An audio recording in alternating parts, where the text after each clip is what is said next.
E nessa questão das diferenças, que é o grande desafio entre os seres humanos, e assim, a diferença é quase que uma regra, né? A diferença, ela é a essência nossa. Por que é tão difícil, Silvia, conviver com diferentes? Então responde essa primeiro, depois eu tenho uma melhor ainda para fazer. Olha, basicamente porque essa é uma opinião minha, né? Nós somos seres julgadores, né? Nós somos árbitros da vida alheia. E tá certo isso? Não. É doença também. Depende, certo e errado é um ponto de vista, né? E é com você. Eu não vou te falar nem que é certo, nem que é errado. Mas eu diria assim, pronto, diria que talvez não seja muito adequado em algumas situações, haja vista que gera conflito. As grandes guerras, né? Política, é conflito. Então, acho que o segredo aí, um dos segredos da vida é você conseguir olhar para o outro e respeitar o que ele é dentro das possibilidades dele. Então, existem pessoas que têm N conhecimentos e orientações, cada um é de uma forma, né? Pessoas que moraram aqui e ali, que é diferente de um que nasceu, né, e viveu aqui em Bauru e que não tem essa visão. Eles são diferentes e vão ter opiniões diferentes, mas por conta de conhecimentos, né? Falta de experiência, às vezes. Então, um dos movimentos que a gente pode fazer é se colocar no lugar do outro, um processo empático mesmo. Vai para o lugar do outro para ver o que está acontecendo ali. Mas, basicamente, respeitar, sem certo ou errado. Eu, por exemplo, brincando aí com um time de futebol que você falou, que acho que é mais leve que a política, eu torço pro São Paulo, porque meu pai é São Paulino, meu avô era São Paulino, então tem um amor pelo time do São Paulo, mas aí eu tive um filho. E o pai do meu filho é palmeirense, e o meu filho se tornou palmeirense. E aí eu casei novamente com um São Paulino. E aí esses dias teve, sei lá, uma final, sei lá o que era. São Paulo e Corinthians. São Paulo e Palmeiras, desculpa. E eu fiquei ali, né? O marido de um lado e o meu filho, assim, meu filho sofre, ele chora, ele grita. Futebol tem essa magia. E eu nunca tive isso, eu sou torcedora por tabela, mas hoje eu fico assim, e agora? Eu sou São Paulino ou eu sou palmeirense? Né? E eu falei Corinthians porque eu tenho um irmão que é corintiano roxo, de sofrer também. E uma vez eu estava lá na Vila Mariana, em São Paulo, numa final do Corinthians, anos atrás, e eu fui lá para a final porque eu quis sentir o que meu irmão estava sentindo. Ele nem estava comigo, mas a hora que o Corinthians foi campeão, liguei lá pro meu irmão e torci com ele. Então, assim, é respeitar as diferenças, porque qual que é o significado disso? Né? Você pode ter um posicionamento político, você pode ter um time de futebol, mas onde exatamente isso está te levando? Entendi. Aí, deixa eu ver se eu entendi então, Silvia. A origem do conflito é o julgamento e o julgamento é um instinto humano, é isso? É um instinto humano. E todo julgamento é uma confissão, né? E todo julgamento, para mim, é uma falta de respeito. Julgar é faltar com respeito. Então, gente basicamente nasceu para brigar.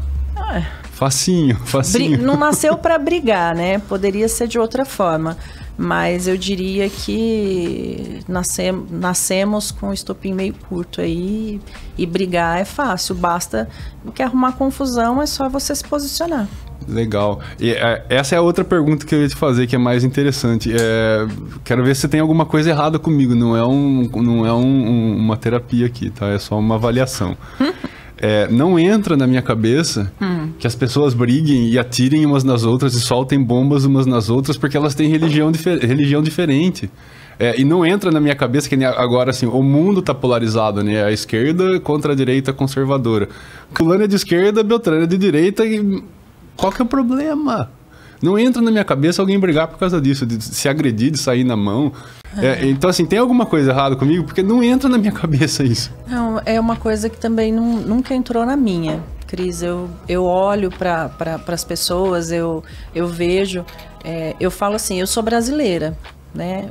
Governo, basicamente, quem escolheu foi o povo. Eu faço parte do povo, então é massa, né?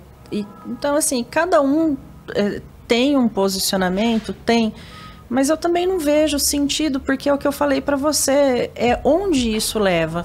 Eu estava pensando, né, um pouquinho antes de vir para cá, eu estava pensando assim, porque eu não sou muito boa com nomes e datas e tal, mas eu estava lembrando, tipo, eu lembro de Tancredo Neves, aí lembro de Sarney, lembro de Collor, lembro disso, lembro daquilo, e cada época, né, da política da nossa vida, houve conflito e houveram queixas, né, e a polarização, não como agora, mas sempre houve. E aí eu fico pensando, né, quem são essas pessoas que estão no governo? Todos eles têm pai, todos eles têm mãe, todos eles têm história, todos eles se posicionaram, né? E o que exatamente está acontecendo ali? E nós julgamos os comportamentos das pessoas. Quando as pessoas estão nesse processo de julgar, a gente está julgando o comportamento, mas nenhum comportamento te define. Comportamento não define o ser humano. É o que você é realmente que te define. É a sua essência que te define. Então, assim, qual é a essência, né, do político? Será que ele é tão ruim assim? Será que realmente eu preciso me posicionar? Onde isso vai me levar? O meu posicionamento muda, mas se você pensar assim, ninguém se posiciona, nada muda. Depende. Eu acho que existem pessoas que gostam mais disso e outras que gostam mais daquilo. Eu sou o tipo de pessoa que eu tô de observadora, realmente. Eu observo e busco entender o que passa, né? Como será que estar na cadeira daquela pessoa? Porque é fácil apontar o dedo, né, do seu sofá, sentado, atrás de uma televisão, sem correr risco. Mas e quem está lá? Como é? Qual é a história daquela pessoa? Então, é tudo muito, muito superficial e muito raso, né, nesses posicionamentos. E as pessoas realmente brigam, que são os recém-convertidos, né? A briga normalmente é recém-convertido. Então, já está no embalo ali. Vai lá e briga. Eu não entendo.